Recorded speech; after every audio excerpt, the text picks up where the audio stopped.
Dr. Kenji Tanaka stared at the impossible data on his screen.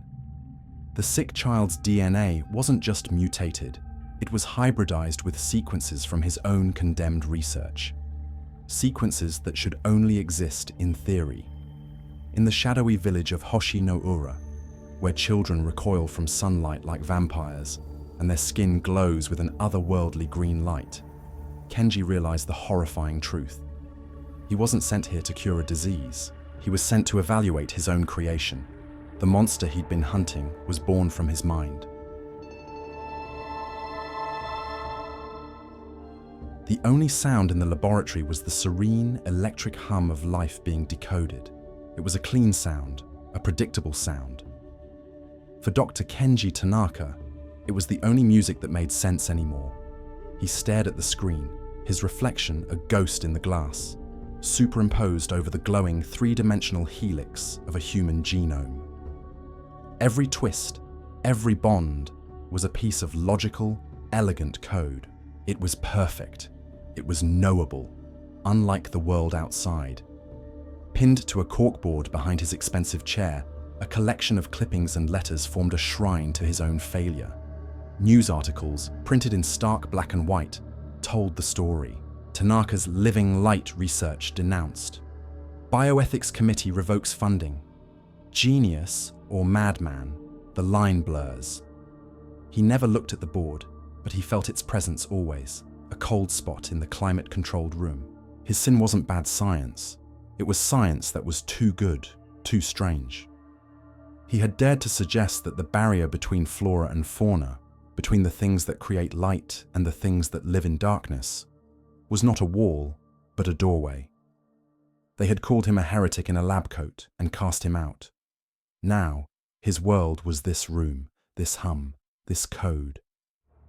Until a soft chime cut through the quiet, an encrypted message. He hadn't received one in years.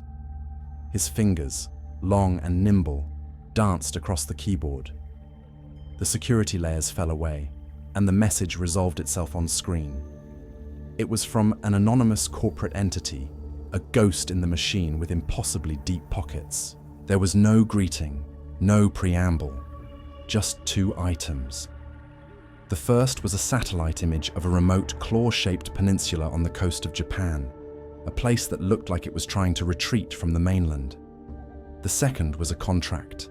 The number of zeros in the payment section made his breath catch. The objective was simple, clinical, and vague. Investigate and report on an endemic biological anomaly.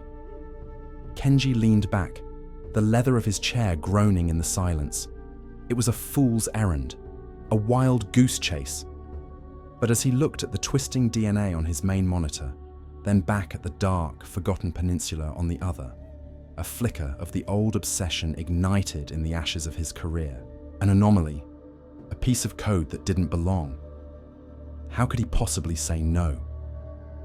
The ferry that carried him to Hoshi-no-Ura was a rust bucket that smelled of diesel and salt.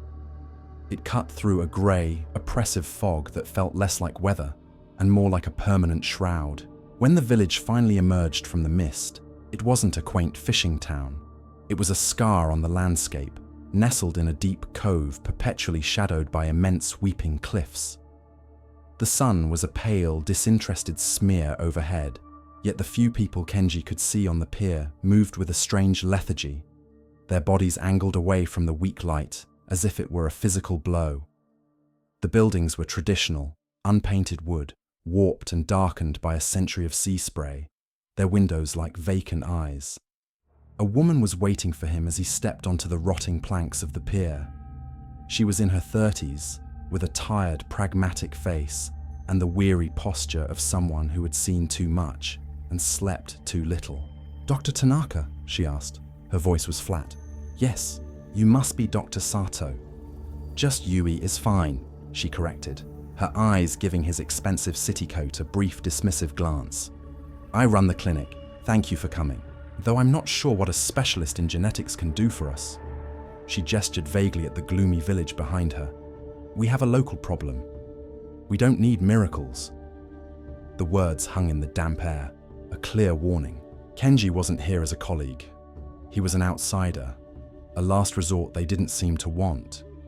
He was another complication in a place that was already drowning in them. The village clinic was a small, clean fortress against the world. It smelled of antiseptic and the ever-present brine of the sea, but something else too, the dusty, flat scent of a place kept in perpetual darkness. Every window was covered with thick, overlapping blackout curtains, turning the midday gloom outside into an artificial midnight within. Yui led him through the dim hallway without a word, her footsteps echoing softly on the linoleum. She stopped at a closed door. "The patient is a child," Yui said, her voice dropping to a near whisper. "Hana, 10 years old. She's one of the worst cases." She pushed the door open into a room that was even darker than the hall. A small figure lay on a cot, a thin blanket pulled up to her chin. Yui moved to a window and, with a quiet apology, pulled one of the curtains back a single, surgical inch. A sliver of grey light sliced through the darkness, hitting the cot. The effect was immediate and violent. The child, Hana, recoiled with a sharp, ragged hiss, not a cry of fear, but a sound of pure, physical pain. She threw an arm over her face as if warding off an attack. In that brief moment of exposure, Kenji saw it. Her skin was a stark porcelain white, unnervingly pale. Her pupils, even in the dimness, had contracted to absolute pinpricks. And on her forearm, for just a second, he saw a pattern. It wasn't a rash or a lesion. It was a faint, almost imperceptible filigree. A network of delicate, leaf-like veins just beneath the skin that seemed, impossibly, to absorb the light and leave nothing behind. Yui quickly closed the curtain, plunging them back into shadow. The child's ragged breathing slowly subsided. "The photophobia is absolute," Kenji murmured, his mind racing, cataloguing the symptoms. "The depigmentation." He trailed off, thinking of the strange pattern. "The locals have a name for it," Yui said, her voice heavy with the exhaustion of fighting a battle she couldn't name. "They call it Tsukiyomi-no-yamai, the moon god's sickness."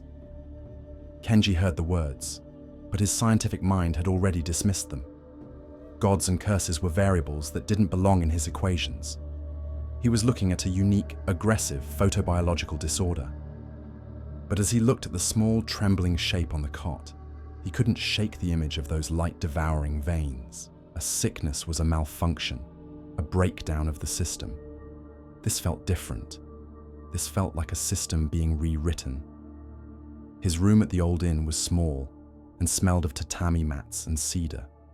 Within an hour, it was transformed. Kenji worked with a focused intensity, converting the space into a sterile, makeshift laboratory. State-of-the-art equipment, unpacked from reinforced pelican cases, now covered every surface.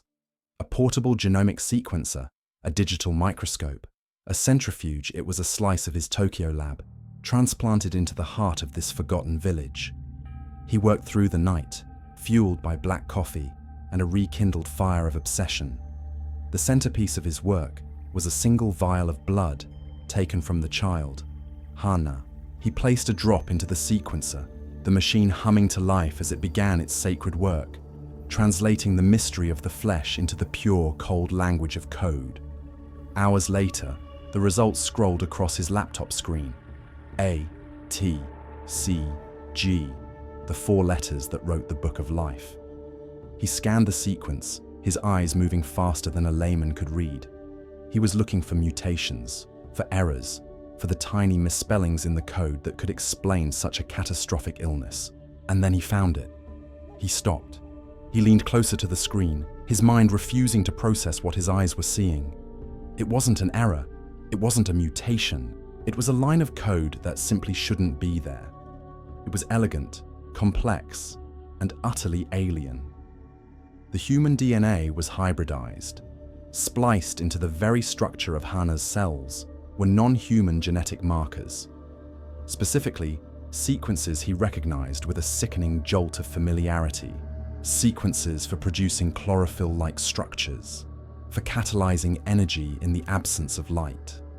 Sequences he had only ever seen in one place. the bioluminescent deep-sea algae he had built his career on. Impossible, he breathed, the word a small, dead sound in the quiet room. His hands trembled as he opened another file on his laptop. It was a dusty, forgotten document, a PDF of his own condemned thesis, the one they had called Scientific Heresy. He scrolled down to a chapter titled Theoretical Interspecies Gene Splicing via Retroviral Vector. There, on the screen, was a 3D model he had designed years ago, a theoretical structure, a key designed for a lock that wasn't supposed to exist. He looked from the model on the screen to the living code taken from the sick child. They were identical. The theory wasn't wrong. The monster he had been sent here to hunt was a ghost he had already met. It was a creature born from his own mind. The laptop screen glowed in the dark of the inn, its light reflecting a terrible confirmation in Kenji Tanaka's eyes. The theory was real. The monster was born. But a theory is not a cause. A genetic key, no matter how elegant, still needs a hand to turn it in the lock. He now knew the what, but he did not know the how. A retrovirus is a delivery system. It carries a payload, and for a payload to be delivered to an entire village, it had to be coming from a single consistent source. Something they all touched, something they all breathed, or something they all ate. He found Yui at the clinic, her face etched with exhaustion as she catalogued the village's dwindling medical supplies. "We need to investigate their diet," Kenji said, forgoing any greeting. "Specifically, any food indigenous to this cove, something not found anywhere else." Yui looked up, her expression a flat mask of skepticism. "You think this is food poisoning? Dr. Tanaka, I have seen children recoil from sunlight like vampires. That is not an allergy." "I don't think it's an allergy or a poison," Kenji countered, his voice low and intense. "I think it's a vehicle. The virus is a passenger, and it's riding in on something." The village market was not a cheerful, bustling place. It was a long, covered shed near the docks, a tunnel of shadow that smelled of fish, damp earth, and something else, something vaguely metallic and green, like crushed leaves.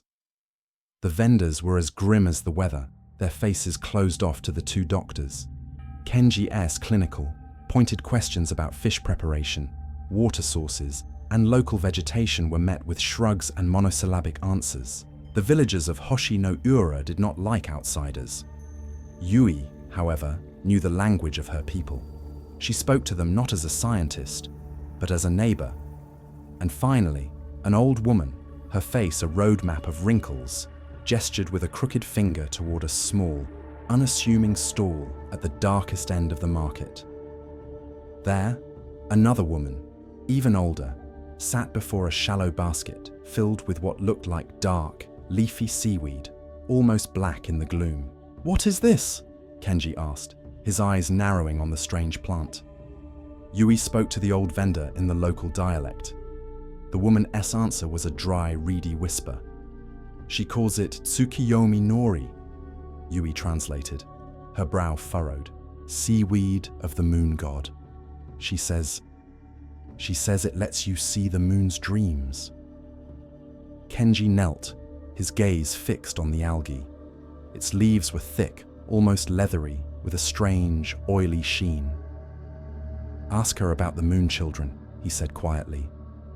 Yui relayed the question. The old woman's eyes, cloudy with age, seemed to clear for a moment. She nodded slowly. "The old stories," Yui translated, her voice now holding a new note of unease. "She says the moon children were blessed. The Tsukiyomi-no-yamai gave them the gift of night vision, so they could walk in the darkness as if it were day." Kenji stood up, a cold certainty settling in his stomach. The folklore wasn't a story, it was a biological data sheet. The shoreline where the Tsukiyomi-no-yamai was harvested was a treacherous stretch of black volcanic rock and deep tidal pools. The air was thick with the smell of low tide. Kenji, carrying a sterile sample kit, moved with purpose towards a pool where a dark green patch of the algae clung to the rocks. Yui followed a few steps behind, her arms crossed, her skepticism at war with a growing sense of dread. Before Kenji could reach the pool, two figures blocked his path. They were fishermen, large and broad-shouldered, their faces as hard and unforgiving as the rocks they stood on. And between them stood another man. He was older, perhaps in his 60s, with a posture of unnerving calm and eyes that seemed to hold a deep, ancient amusement. "The sea gives a gift," the man said. His voice was not loud, but it carried over the sound of the waves with absolute authority. "It is not for outsiders to study, it is to be accepted." Yui stiffened. "Elder Homura," she said under her breath, "the village's spiritual leader." Homura's gaze was fixed entirely on Kenji, bypassing Yui as if she wasn't there. "You are the doctor from the city," he stated. It wasn't a question. "You see a sickness. You are trained to see only the decay, the flaw. But some of us, we have learned to see the blessing." "People are in pain," Kenji said, his voice tight. "A child is suffering. That is not a blessing." "It is a transition," Homura corrected, a serene smile touching his lips. It did not reach his eyes. "And all birth involves pain. You cannot stop a tide with your hands, doctor. You should not try." He took a slight step to the side, his meaning clear. This place, and the strange algae growing in it, was his. They were trespassing on holy ground. Defeated, Kenji had no choice but to turn back, the elderess calm, knowing gaze following him every step of the way. Frustration was a living thing in the small clinic office. They were back to square one. Homura had cut them off from the source, leaving Kenji's hypothesis unproven, a ghost he couldn't pin down. He paced the small room like a caged animal, while Yui, her jaw set with determination, was digging through a dusty filing cabinet, pulling out old water-stained patient records from decades past. "My predecessor was meticulous," she muttered, blowing dust off a faded manila folder. "He took samples of everything." Her eyes lit up. She pulled out a small sealed container like those used for lab specimens. Inside, pressed against the glass, was a dried, blackened leaf.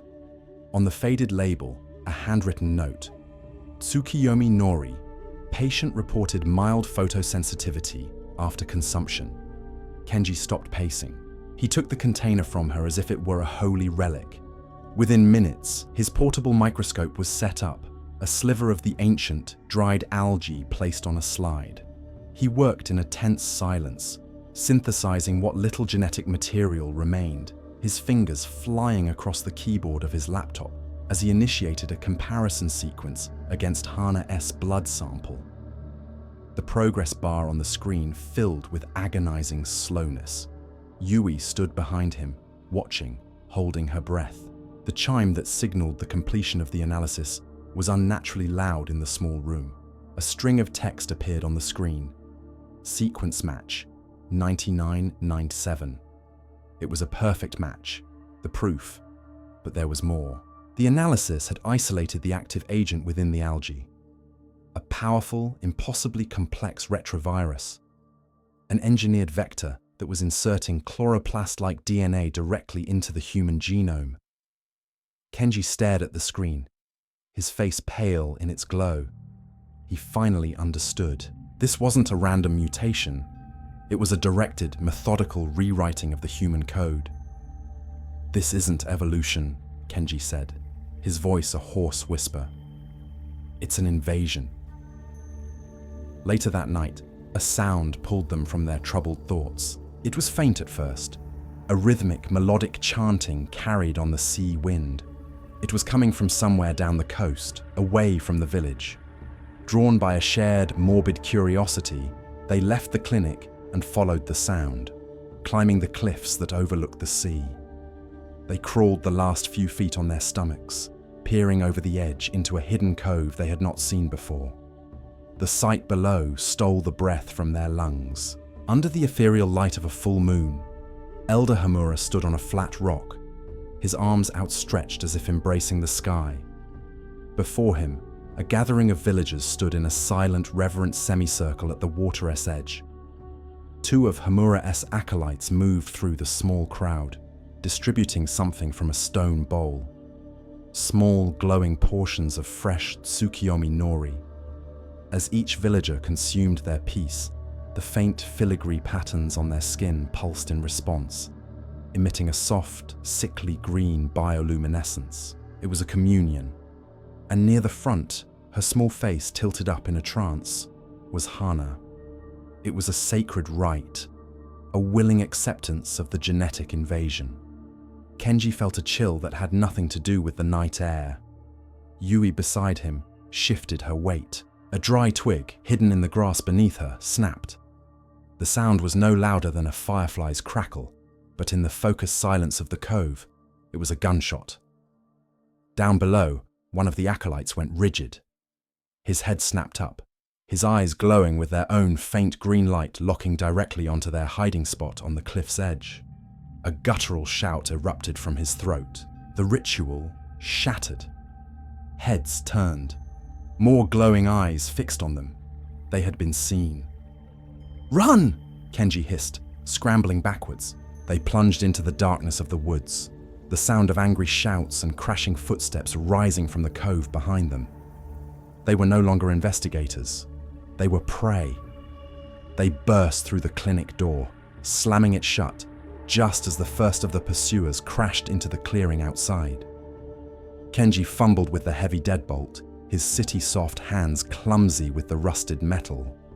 Yui, without a word, shoved a heavy filing cabinet against the door, her breath coming in ragged gasps. Outside, guttural shouts echoed in the night, the sounds of angry, searching feet crunching on the gravel path. They were trapped. "What is happening?" Yui demanded, her back pressed against the cold metal of the cabinet, her pragmatic doctor's composure finally cracking under the strain. "Who are they? What do they want?" "They want to protect their god," Kenji answered, his mind racing, connecting the terrible data points. He began pacing the small, dark room, a caged animal illuminated by a single emergency light. "Yui, you have to understand. What you're seeing isn't just a sensitivity to light. That's a side effect. It's a symptom of a much deeper, much more fundamental change." He turned to face her, his eyes wild with the terrifying clarity of his discovery. The retrovirus isn't just targeting their skin cells. It's going deeper. It's rewriting their mitochondrial DNA. Yui stared at him, uncomprehending. "Mitochondria? The powerhouses of the cell." "Exactly," Kenji affirmed, a manic energy in his voice. "The virus is installing a new operating system. It's severing their dependence on the sun. It's preparing their bodies to generate energy from a different source. Chemosynthesis, maybe. Or metabolizing bioluminescence directly. It's a complete overhaul of human biology at the most basic level." The full weight of his words finally landed.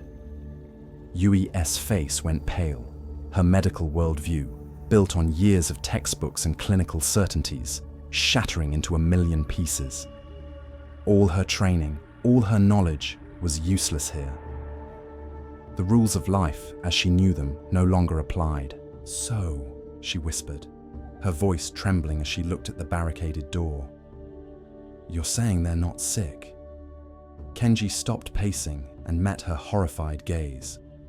"No," he said grimly. "They're not sick.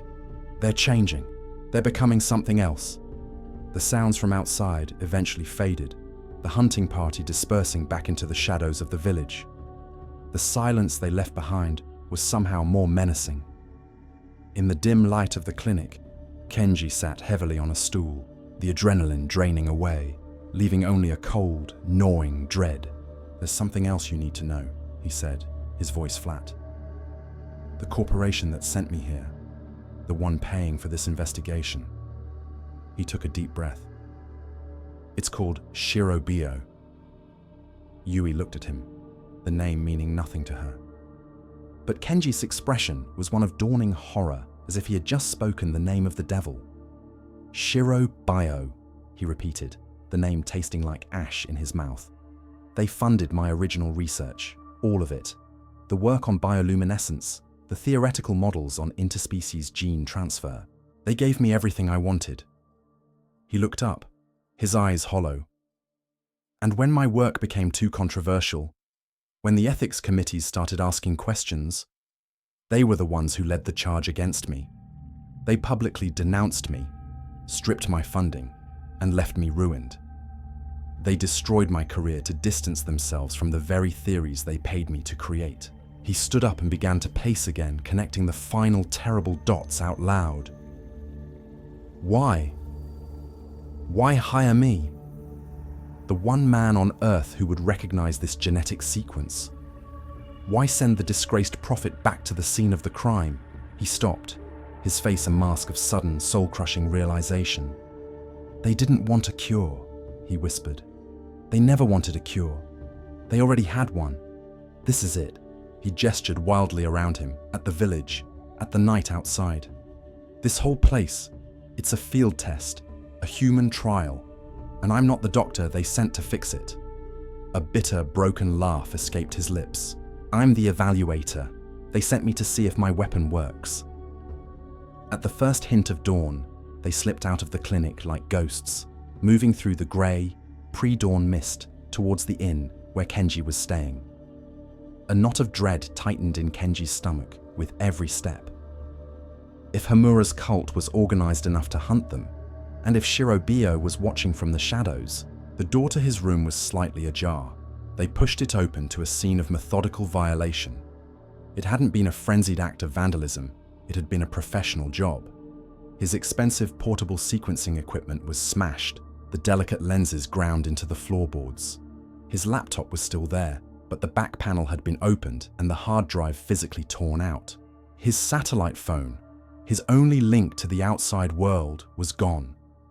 They were completely, utterly cut off. Then Yui gasped. On the floor, in the exact center of the room, lay a small, perfectly folded piece of paper. Kenji picked it up. It was a page, torn from an old, yellowed book. The illustration was done in a simple, rustic style, depicting a pale child with wide, dark eyes, standing under a crescent moon. A moon child. It wasn't a threat of violence. It was a message of control.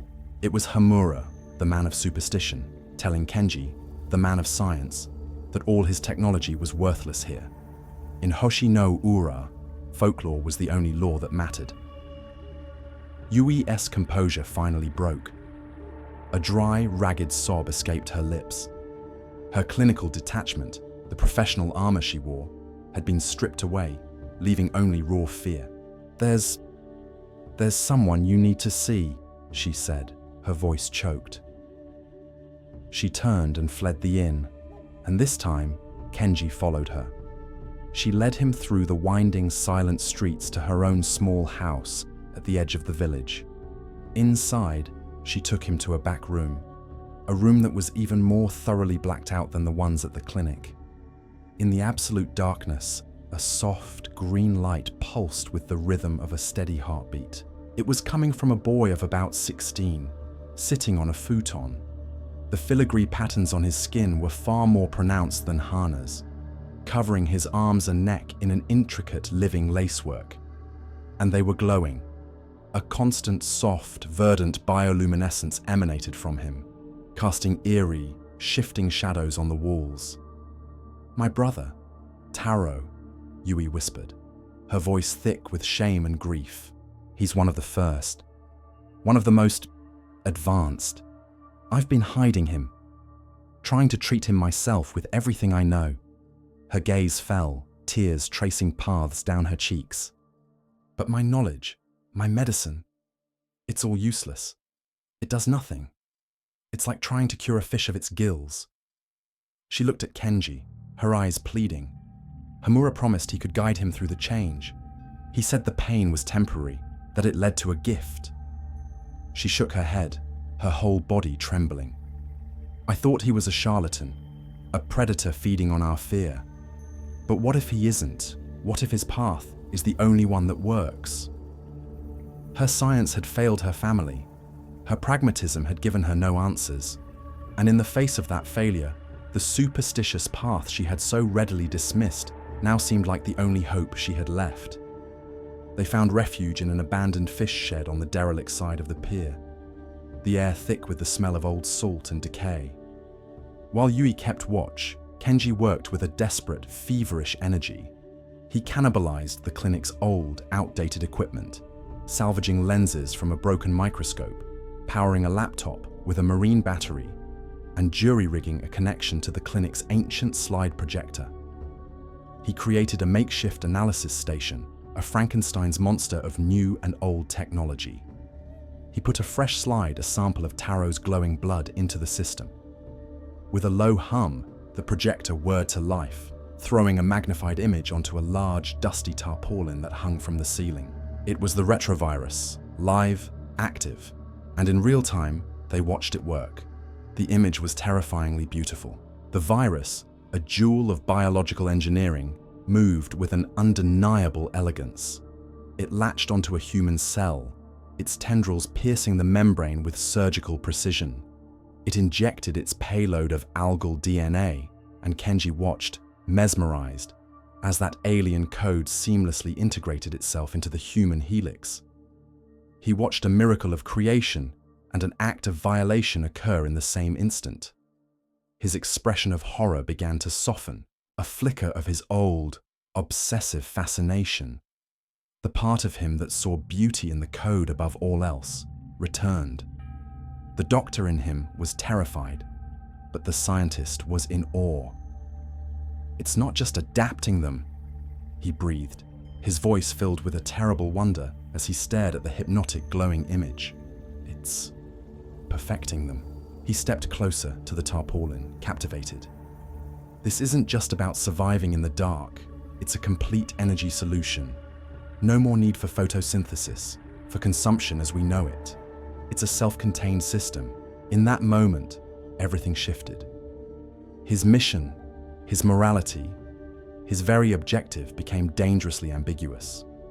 The man who had been sent to cure a disease was now staring at what his scientific soul could only describe as a masterpiece. He was no longer just afraid of the monster. He was beginning to admire it. His fascination was a trance, a state of pure intellectual bliss. Staring at the elegant dance of the retrovirus, Kenji Tanaka forgot the fish shed, forgot the village, forgot even Yui standing beside him. He saw only the beautiful, terrifying truth of the code. And in that moment of distraction, they came for him. The followers of Homura moved with the silence of shadows, and Kenji's world dissolved into darkness. He awoke to a soft green light and the gentle sound of water lapping against stone. He was not in a cell, but in a place that felt far older, far more sacred. He was in a vast sea cave, the walls of which were alive. Massive, pulsating patches of the bioluminescent algae grew everywhere, covering the rock in a living, breathing tapestry of ethereal light. The air was cool and clean, and the green glow cast no sharp shadows, only soft, shifting patterns that danced like reflections on water. Elder Homura stood before him, not as a captor, but as a curator in his own cathedral. He was not triumphant, he was serene. He gestured to the cave walls, and for the first time, Kenji noticed the ancient drawings etched into the stone between the patches of glowing algae. They were simple, stick-figure representations, but their meaning was unmistakable. A cycle, figures eating something from the sea, figures recoiling from a sun symbol, and figures with light radiating from within their own bodies. "Our history is written on these walls," Homura said, his calm voice echoing in the vast chamber. "A story the sea tells our village, again and again, when the world outside becomes too loud, too bright." He turned his unnerving gaze to Kenji. "You see a virus, a sickness, because that is the only language you have been taught. But you are the first outsider to see the grammar, the syntax. You are not their enemy, Dr. Tanaka." He stepped closer, his eyes gleaming with a fervent, absolute belief. "You are their prophet, the first to read the new scripture written in their blood. Stay. Help us guide them. Help us understand the gift the sea has given us. It was the ultimate temptation. Not a threat, but an invitation. A promise that Kenji's heretical science could become the foundation of a new faith, with him as its chief interpreter. Yui could not wait. While Kenji was being ordained or condemned in some hidden hole, she was running.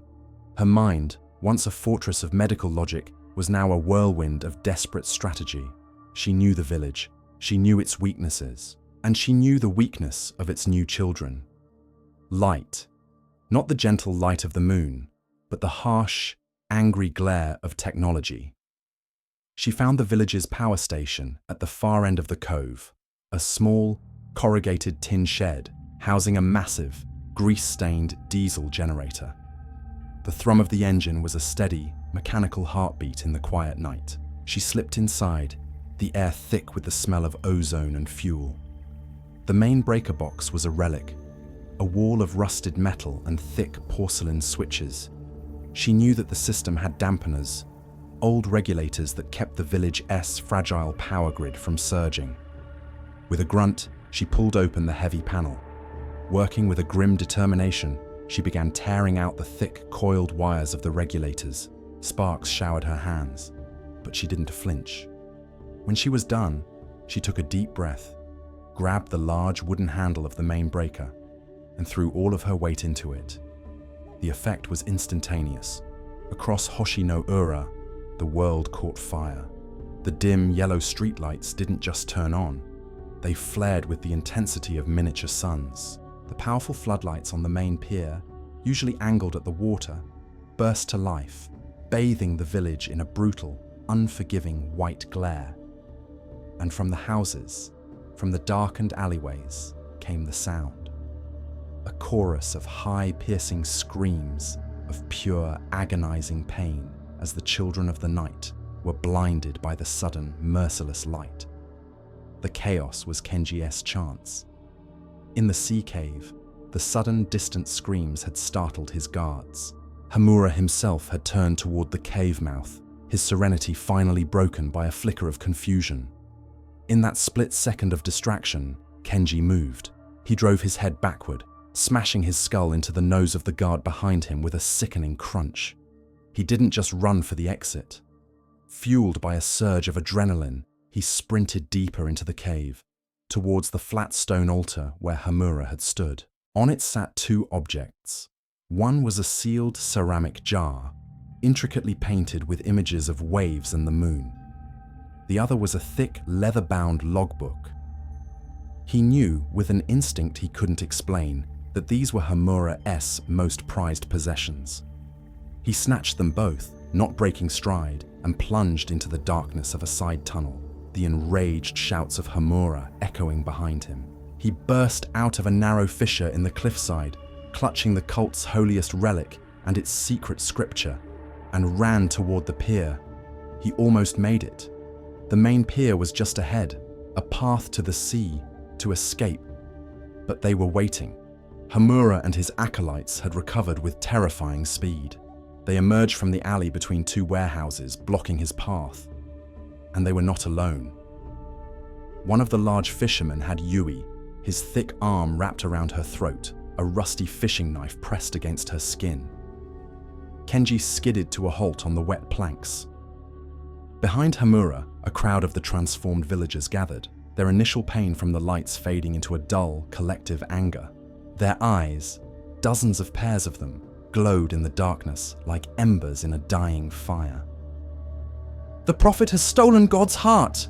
Homura called out, his voice shaking with rage. His calm was gone, replaced by the fury of a desecrated high priest. He pointed a trembling finger at the ceramic jar in Kenji's hand. "That is the pure strain, the first seed. Return it, or the doctor dies." Kenji's heart hammered against his ribs. He looked at the jar. It was everything: the key, the source code, the object of his deepest scientific desires. With this, he could understand it all. He could control it. Then he looked at Yui's face, pale with terror, her life held hostage by a piece of rusted metal.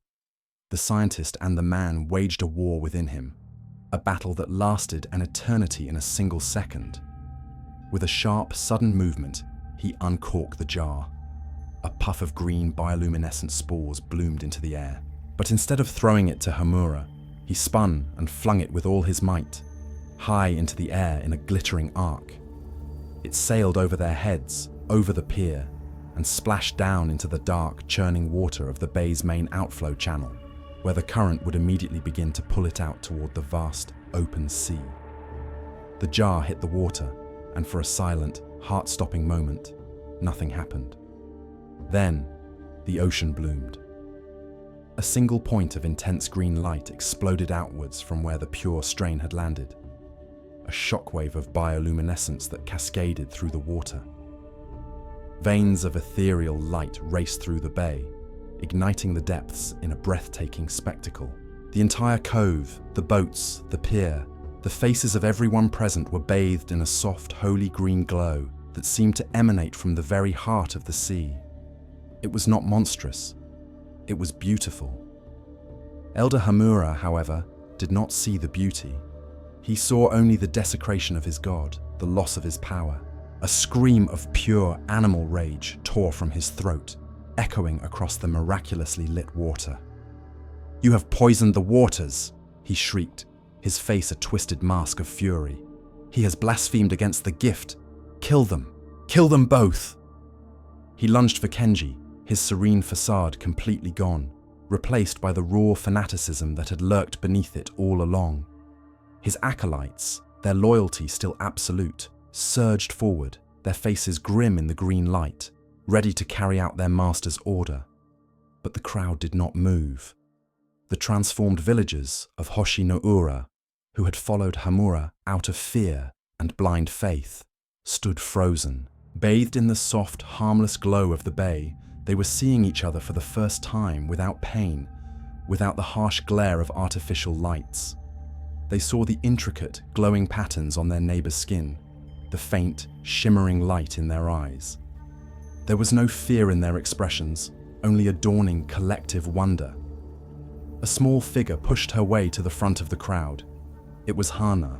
The filigree patterns on her skin were vibrant now, a living lacework of soft green light. She looked at the impossible spectacle of the glowing bay, then turned her wide, luminous eyes to the enraged Elder Homura.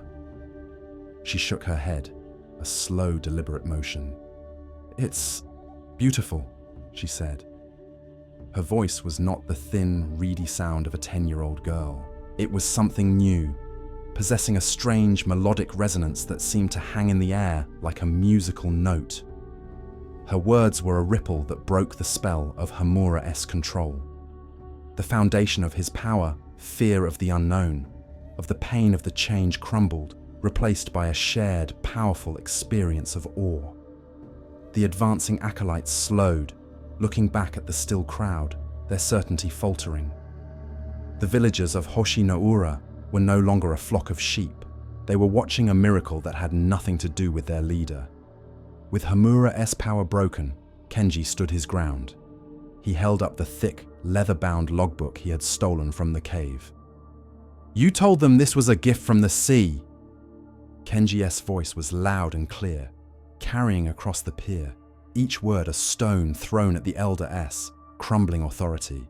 "You told them it was a blessing meant only for Hoshi-no-Ura." He opened the book, its pages filled with Homura-esque neat, precise handwriting. "But your own words say you plan to spread it. Your own words lay out a plan to introduce the algae to the harbors in Fukuoka, then Osaka." He began to read an excerpt, his voice ringing with the cold power of evidence. Phase 1, full conversion of the local population. Phase 2, clandestine transport of the pure strain to major shipping lanes. Phase 3, a new dawn for Japan, a world cleansed by the blessing of the night. He snapped the book shut and looked past Homura, directly at the transformed villagers. "This change is real. It's inside you. But it should be a choice, not a chain forced on you by a man who wants to be a king." He used his final weapon, not technology, not violence, but simple, verifiable truth. He had used the scientific method to dismantle a faith. Just as Homura opened his mouth to retort, a new sound cut through the night. A heavy, rhythmic thumping that grew steadily louder. A piercing white spotlight stabbed down from the heavens, pinning them all to the pier. A black, unmarked helicopter, sleek and predatory, descended from the clouds. Shiro-Bio had arrived. Agents in black tactical gear began to rappel down ropes onto the docks, moving with cold corporate efficiency. Homura looked at them, then at the villagers whose faith he had lost, then at Kenji, the prophet who had exposed him. Everything was gone. Defeated, his plans in ruins, his corporate masters arriving to sterilize his grand experiment, a final, terrible clarity came to him. He screamed a final, wordless prayer and turned, running from the pier back towards the sacred sea cave. He didn't try to hide. He scrambled inside, and in a last, desperate act of communion, he began shoving handfuls of the raw, glowing algae from the walls into his mouth, consuming his god with frantic greed. His body convulsed. The green light within him flared, growing brighter and brighter, a terrible, agonizing incandescence. And then, with a silent, violent burst of green energy, he simply erupted, leaving nothing behind but a fading emerald stain on the ancient stone. Dawn broke over a glowing bay. The Shiro-Bio agents were trying to establish a perimeter, their sterile authoritarian presence a jarring contrast to the mystical beauty of the scene. The lead agent, a man with a cold, impassive face, confronted Kenji. "Dr. Tanaka, your report, and all your data, now." Kenji held up a small, encrypted data drive containing every piece of his research. Then he turned and walked over to Yui, who was standing with her brother Taro and the other villagers, shielding them from the agents. He pressed the data drive into her hand. "The data belongs to them," he said, loud enough for the agent to hear. He turned back to the corporate soldier. "They are not a disease to be cured or a weapon to be contained. They are a new branch of humanity, and I am their witness." He knew the corporation couldn't simply make him disappear now. He was no longer just a disgraced scientist. To the people of Hoshi-no-Ura, he was the prophet who had given them the Sea of Light. Months later, the world of Hoshi-no-Ura had found its new rhythm. It was a nocturnal village now, sleeping through the harsh glare of the day and coming alive in the soft, ambient glow of the bay. Kenji Tanaka stayed. He had become their teacher, their advocate, their bridge to a world that would never understand. The final scene is of Kenji, standing on the pier in the green twilight. He is no longer the weary, haunted man from Tokyo. A look of peace, of purpose, has settled on his face. He is watching the children Hana, Taro, and the others as they play at the water's edge, their laughter echoing across the glowing cove. They dive into the water, their bodies leaving shimmering trails of light, like shooting stars in a liquid sky. His obsessive scientific gaze was still there, but it was now tempered with a profound paternal responsibility. He had not found a discovery to possess. He had found a people to protect.